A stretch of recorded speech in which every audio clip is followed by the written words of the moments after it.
Chris Paul learns his high school best friend was killed while wearing his jersey. Before we get into the story, comment below where in the world you are watching from today, and if you like this story, don't forget to subscribe. Chris Paul hadn't been back to the old high school gym in years. Not since the NBA swept him away into a life of arenas, endorsements, and endless flights. But tonight, the lights flickered on in the corner of the dusty court where it all began, and the echo of sneakers on hardwood stirred something in his chest. The doors creaked shut behind him, and for a moment, the place felt untouched by time, until he saw the rust on the rim and the faded banners hanging lopsided above the bleachers. He walked to the center court, running his fingers along the old logo. This place used to feel like the entire world. And back then, he didn't dream alone. Malik Johnson. They were a duo everyone feared on the court. Chris, the surgical point guard with vision that cut defenses apart. Malik, the high-flying scorer who brought fire to every game. In those years, it was never Chris or Malik. It was always both. They made a pact, simple, powerful. If one of them made it to the league, they'd bring the other with him. Brothers in every way but blood. Chris smiled, remembering a night before their regional tournament. Malik had forgotten his jersey at home.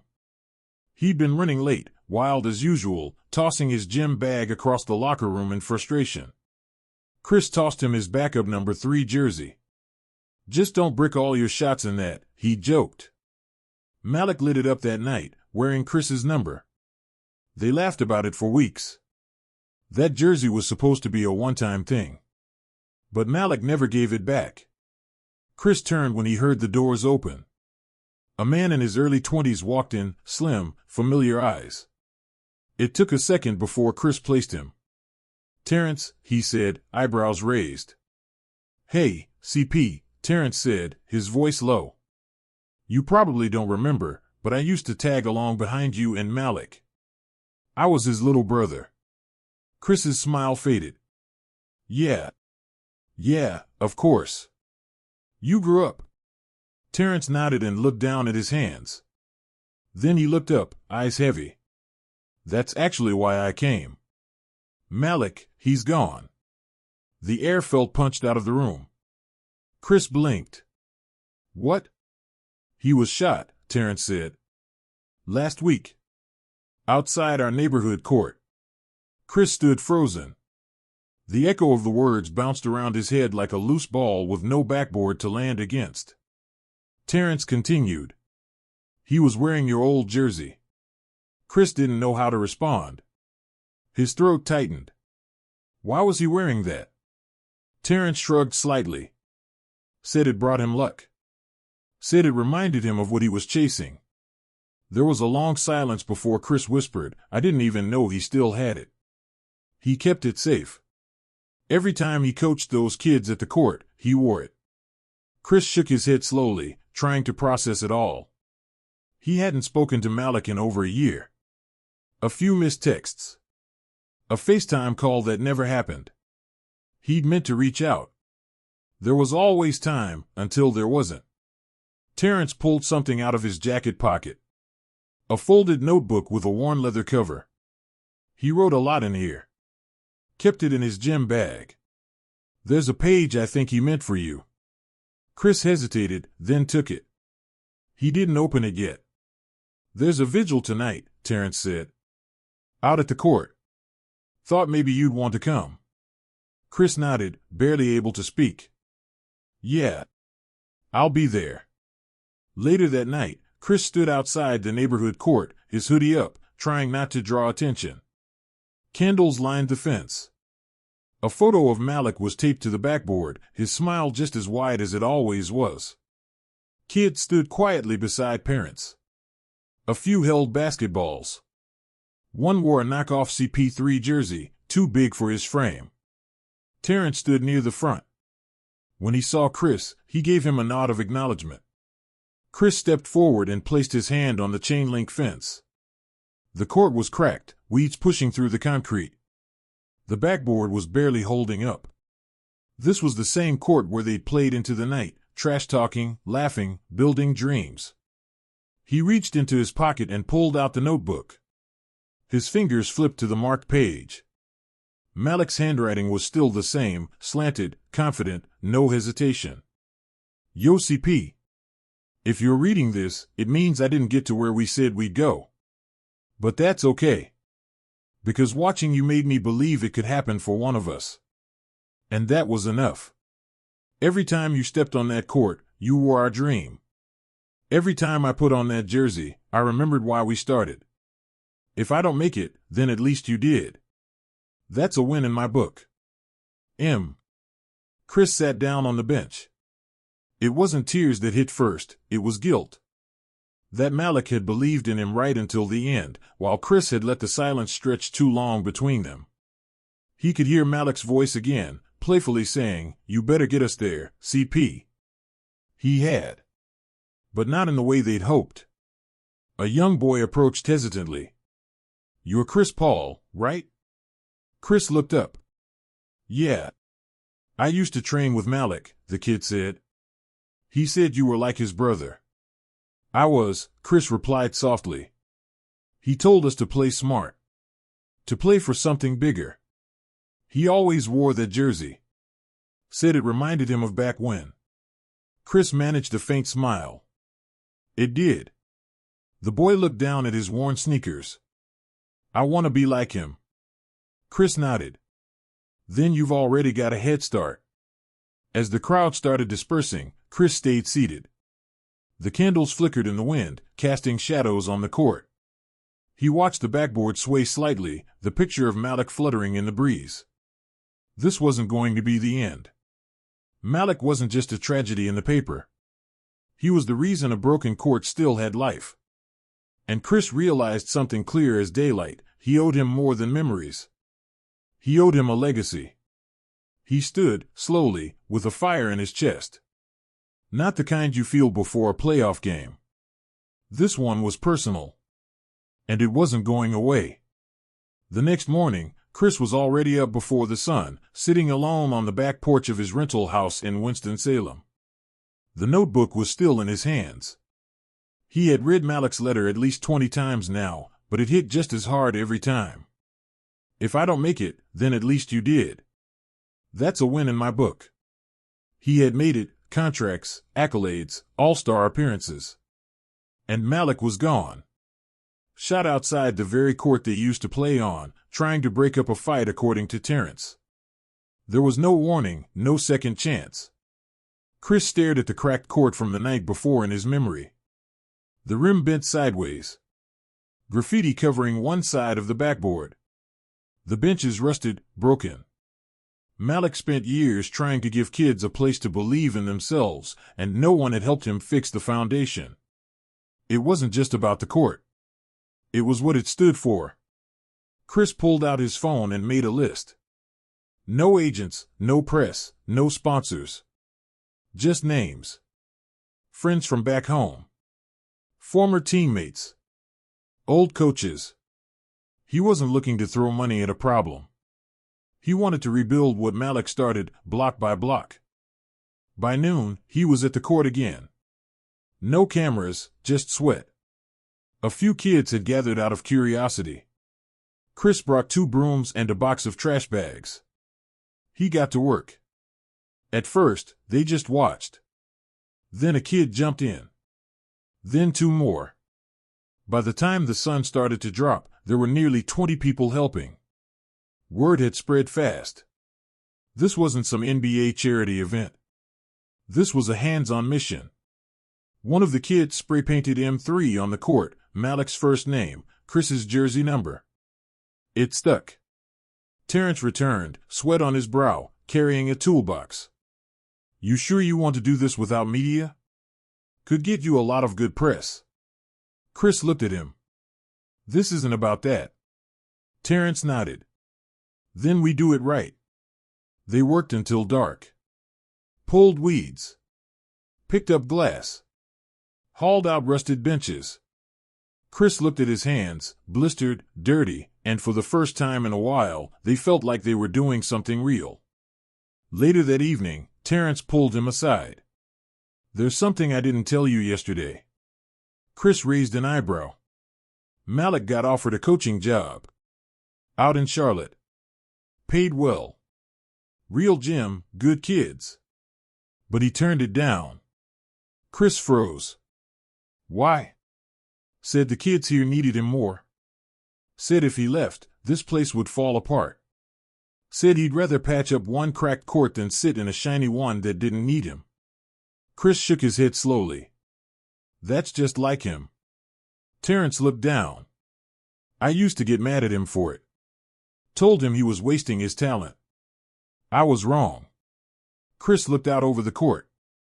You weren't wrong. You just didn't see it then. The next day, they kept going. One of Chris's high school buddies brought in a new backboard. Another got access to paint. Someone donated lights. Slowly, the court started changing. And with it, the vibe of the block. Kids who once hovered near trouble started showing up to help. They were quiet at first, unsure of what to say to Chris. But he didn't act like a star. He acted like someone fixing a home. One afternoon, a man showed up uninvited. Shaved head. Gold chain. Tattoos peeking from under a tank top. He watched silently for a while, then walked over to Chris. Name's Rico, he said. I run things around here. Chris put down the bucket of paint. You mean the gang that runs the corners? Rico shrugged. You could say that. Not interested in trouble, Chris said. I know. I'm not here for that. Rico looked around the court. Malik used to give my little brother rides home. Kept him out of things. I respected that. Chris stayed quiet. But I don't want you thinking you're fixing everything. This ain't no movie. This block's been dirty long before your boy got shot. I'm not trying to fix everything, Chris replied. I'm just trying to finish what Malik started. Rico stared at him. You think this court's gonna stop the next bullet? No, Chris said. But maybe it'll give one kid enough reason not to pick up the gun in the first place. That gave Rico pause. You got a lot of heart, CP. But this place doesn't change because of one rim and some paint. Then come help me change it. Rico looked at him like he was crazy. You challenging me? Chris nodded. Yeah. I am. Rico raised an eyebrow. To what? One last game. You bring your guys. I bring mine. One game. Winner decides what happens to this court. Rico laughed, shaking his head. You serious? As a heart attack. Rico leaned in. You lose, court goes back to the way it was. No more cleanup. No more projects. You pack up and go. Chris nodded. Deal. But if we win, you back off. Let this place grow. Let these kids have it. Rico extended his hand. 3 days. Friday night. After dark. Chris shook it. That night, Chris and Terrence sat on the court after everyone left. The air was thick with heat and tension. Terrence was worried. You sure about this? He asked. You know those guys don't play clean. Chris looked at the old photo of him and Malik that someone had taped next to the makeshift scoreboard. We play smart. We don't need to be dirty. We just need to show them why this court matters. Terrence nodded slowly. Chris leaned back against the fence. Malik believed in this place. In these kids. In me. I'm not letting that belief die. Terrence looked at him, the weight of the neighborhood sitting between them. I'll round up the squad, he said. Chris closed his eyes. The candlelight from the vigil still flickered in his mind. 3 days to win back the heart of a block. 3 days to honor a friend. And this time, he wasn't missing the shot. Friday night came fast. The sun dropped low behind the buildings, casting long shadows across the neighborhood. The court looked different now, fresh paint, new lines, repaired backboard, even a scoreboard hooked up to a generator someone wheeled in. But what hadn't changed was the tension in the air. Crowds gathered before the lights even came on. People from all corners of Winston-Salem showed up, some standing on crates, some sitting on the hoods of parked cars. Kids leaned through the chain-link fence, faces pressed against the wire. Everyone had heard the rumor. Chris Paul was playing one last game, not for money, not for fame, but for the court. For Malik. Chris stood near the sideline, bouncing the ball slowly. He wore his old high school warm-up jacket, the same one from back when he and Malik were teammates. No cameras. No press. Just him, the ball, and a reason. Terrence approached him with a nervous glance. "They're here." Rico walked onto the court with 5 guys behind him. Big dudes. Street ball tough. One had a tattoo that read "No Mercy" across his knuckles. Another carried himself like someone who played more prison games than pickup. But Rico was calm. Focused. He wasn't here to mess around. Chris's team was made up of neighborhood guys, older players who once ran with Malik, a couple young hoopers he'd been training during the week, and Marcus, the 15-year-old who found Malik's notebook. They weren't pros. But they played with something that couldn't be coached. Rico stepped to center court. "You sure about this?" Chris nodded. "Let's give him a show. No refs. No fouls unless it got dangerous. Game to 21, win by 2. Street rules." First possession went to Rico's crew. They didn't waste time. ISO play. Big man powered in, elbowed his way to the rim, and slammed it. Crowd roared. Chris didn't flinch. He gathered his squad. Stick to the plan. Movement. No hero ball. They responded on the next possession, crisp ball movement, a high screen, and a kick out to Marcus, who hit a clean 3. Crowd popped. Rico's team came back aggressive. Shoves. Trash talk. Physical cuts through the lane. It was their playground style, and they were trying to rattle Chris's squad early. But Chris stayed calm. Every time the pressure came, he adjusted. Called out picks, pointed players to space, slowed the game down when it got heated. He wasn't trying to win with flash, he was trying to outthink them. At 11-10, things started to shift. Marcus drove in and got leveled mid-air by Rico's second biggest guy. The crowd gasped. Chris dropped to one knee beside him. "You good?" Marcus nodded, winded but defiant. "I'm good." Chris helped him up, then turned to Rico. "That what you want to teach your people?" "That?" Rico didn't answer. But his expression changed, less smug, more, something else. Thoughtful, maybe. The next few plays, things got intense. Chris took control. Fakes, floaters, sharp passes. He didn't score much himself, but he made sure the ball moved like clockwork. Every point felt earned. Every possession had meaning. Rico's crew started to get frustrated. Missed shots. Complaints among themselves. One of them even argued about subbing out. The cohesion started to break. Chris's team, on the other hand, grew tighter. The young kids on the sideline began chanting for Marcus. M3. M3. Again and again. They tied it at 19-19. Next bucket wouldn't end it, but it would flip the pressure. Chris got the ball at the top of the key. Marcus called for a screen, but Chris waved him off. Then gave him a nod. Marcus hesitated. Chris nodded again. "Take it." Marcus took one dribble, then another, crossed right, pulled back left, rose for the jumper. Splash. The court erupted.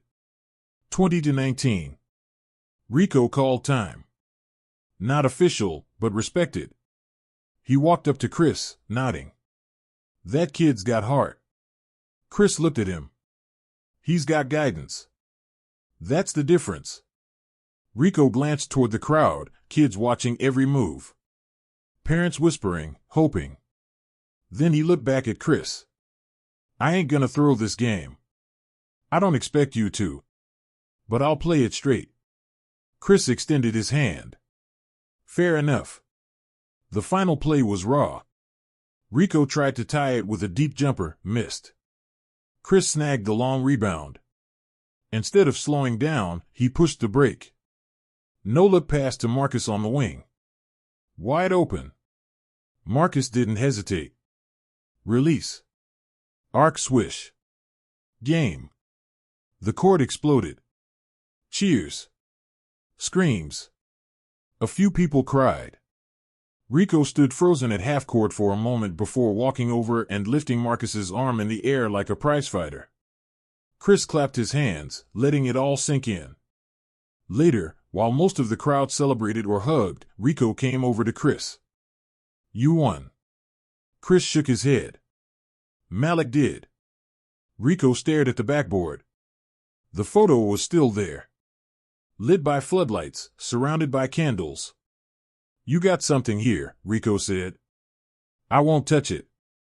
I'll hold you to that." Rico looked at the kids running around with makeshift jerseys, drawing lines in the dirt, playing 3-on-3 under moonlight.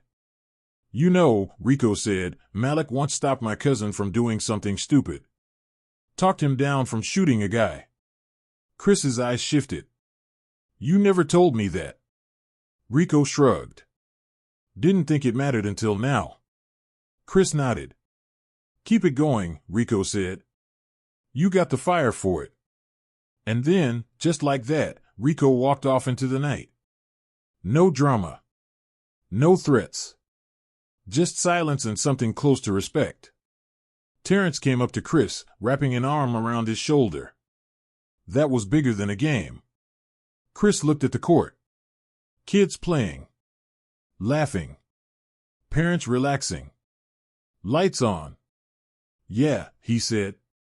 It was. The jersey Malik wore when he died was framed the next day, mounted on the fence above the hoop, behind clear glass, with a plaque beneath it that read, "This court belongs to the Dreamers. M3 forever." Chris didn't cry. He just picked up a broom and swept the sidelines. Because the game was over. But the real work had just begun. By Monday, word had spread far beyond the neighborhood. The video of Marcus hitting the game winner was already floating around online, shaky footage recorded on someone's phone. It wasn't viral, but it reached enough people to stir conversation. Former teammates messaged Chris. Coaches. A few journalists even tried to reach out, but he ignored the calls. This wasn't about exposure. This was about finishing what Malik started. The court was alive again. Kids came early, stayed late. Volunteers showed up daily, some with food, others with tools. Someone donated a portable hoop for the adjacent lot. Another brought school supplies. Teachers from the nearby middle school stopped by after classes just to watch the energy. This was no longer a court. It was a movement. Chris stood by the sideline one morning, watching Marcus run a drill with a group of kids. He had them working on footwork, calling out instructions the way Malik used to. There was a rhythm to it. Even the younger ones responded like they'd been playing for years. Terrence walked over, sipping from a bottle of water. "Never thought I'd see Marcus lead like that." Chris nodded. "He's got it. He told me he wants to start a youth league. Said he wants to name it after Malik." Chris smiled.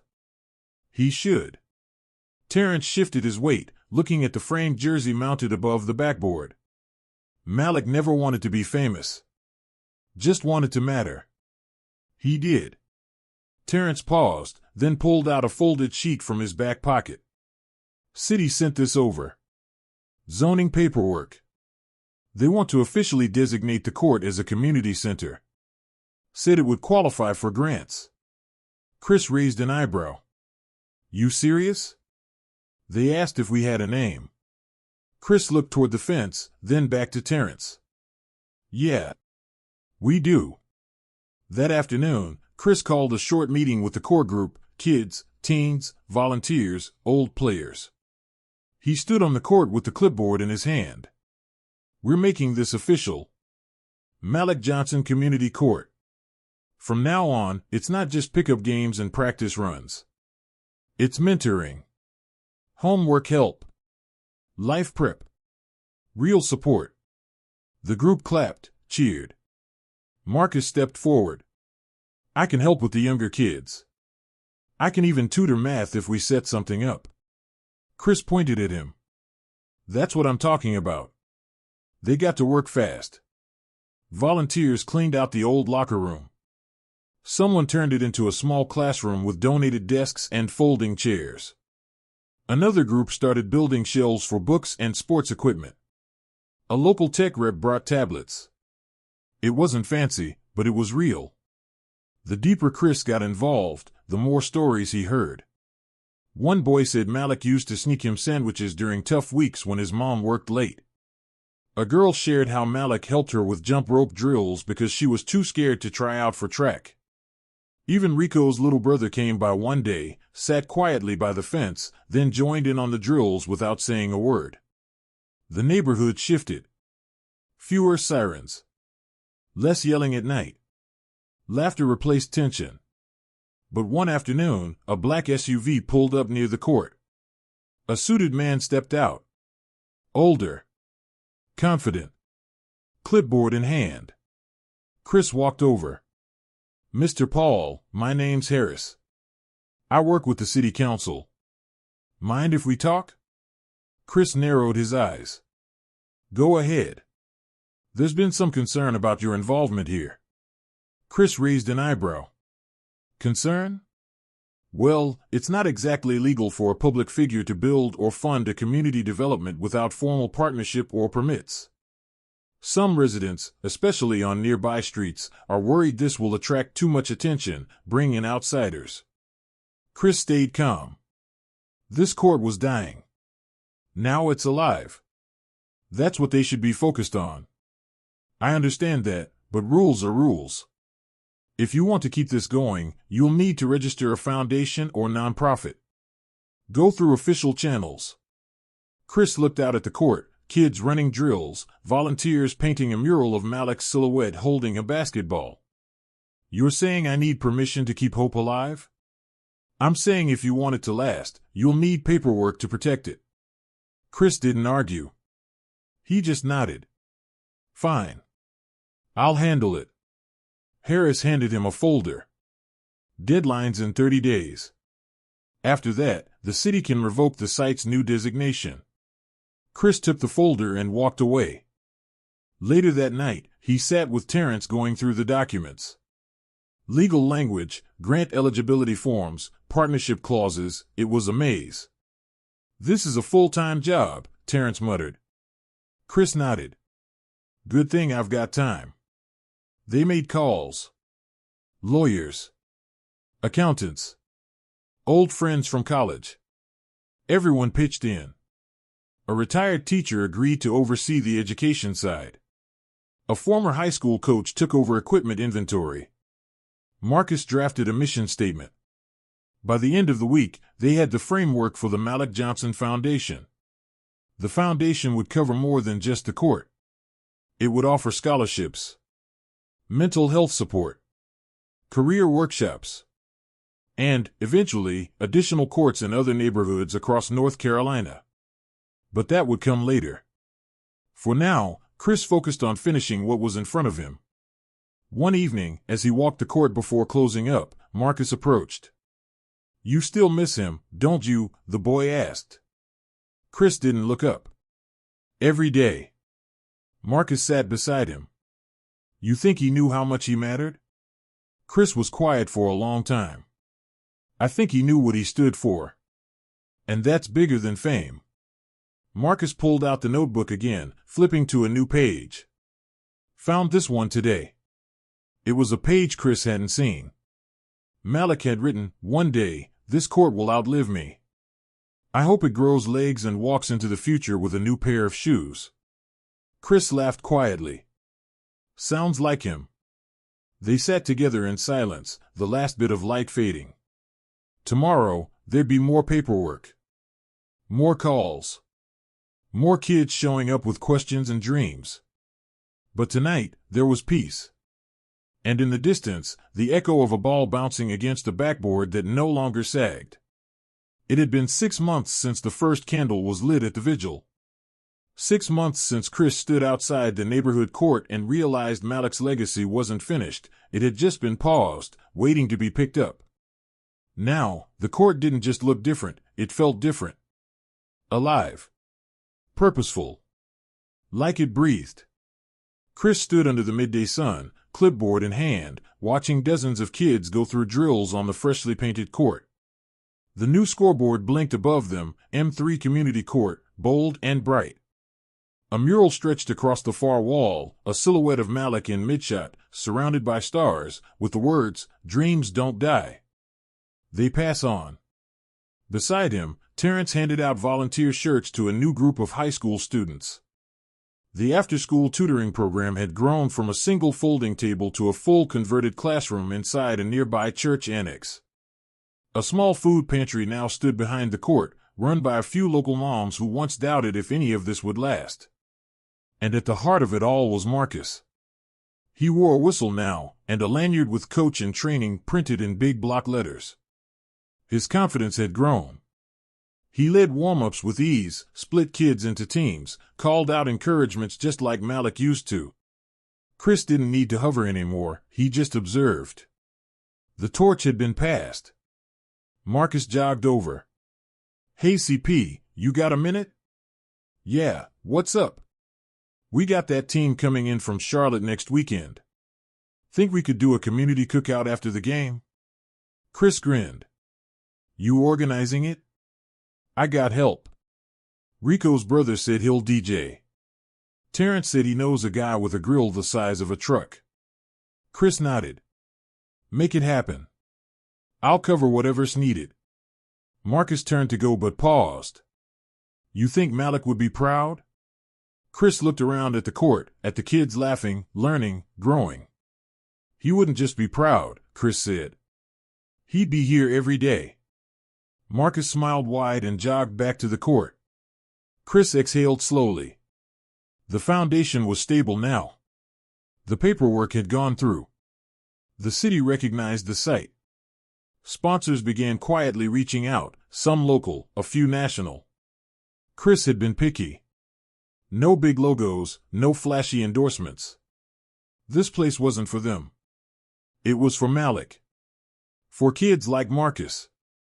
For anyone who needed a reason to believe in something again.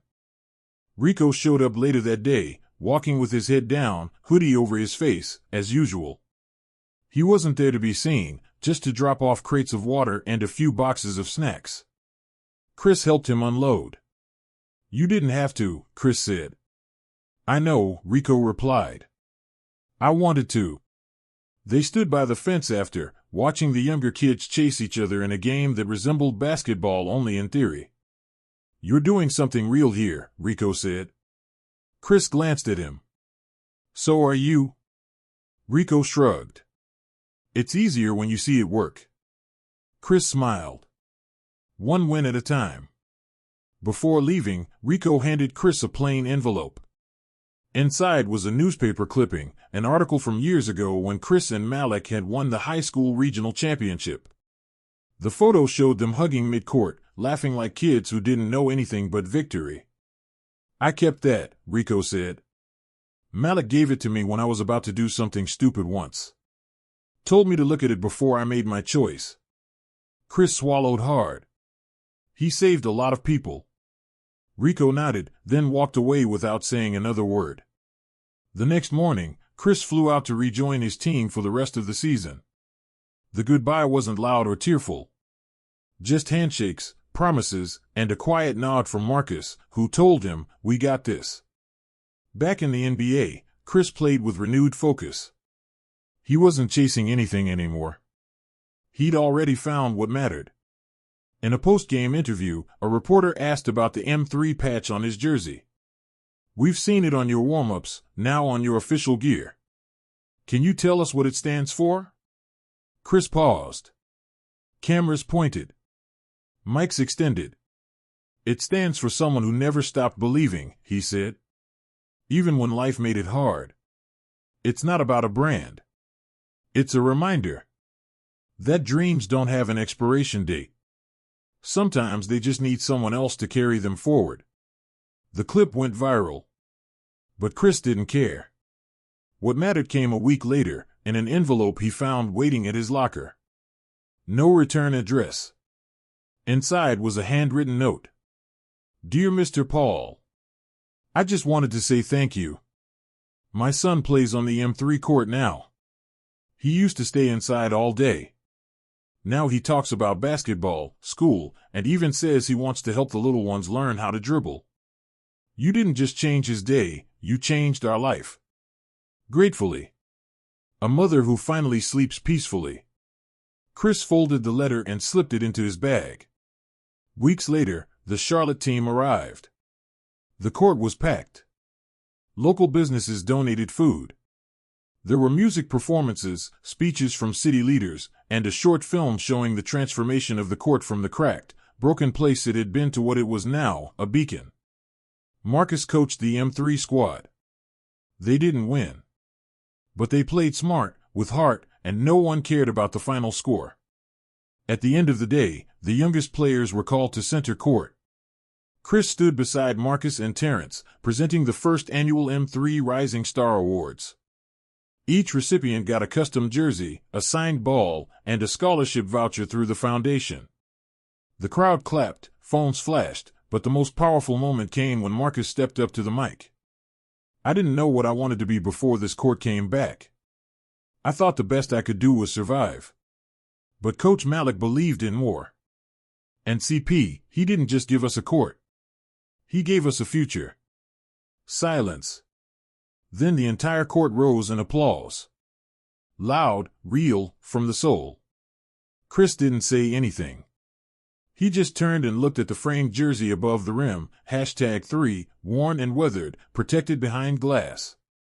Malik's dream hadn't died. It had just found new players. And it was still running the floor.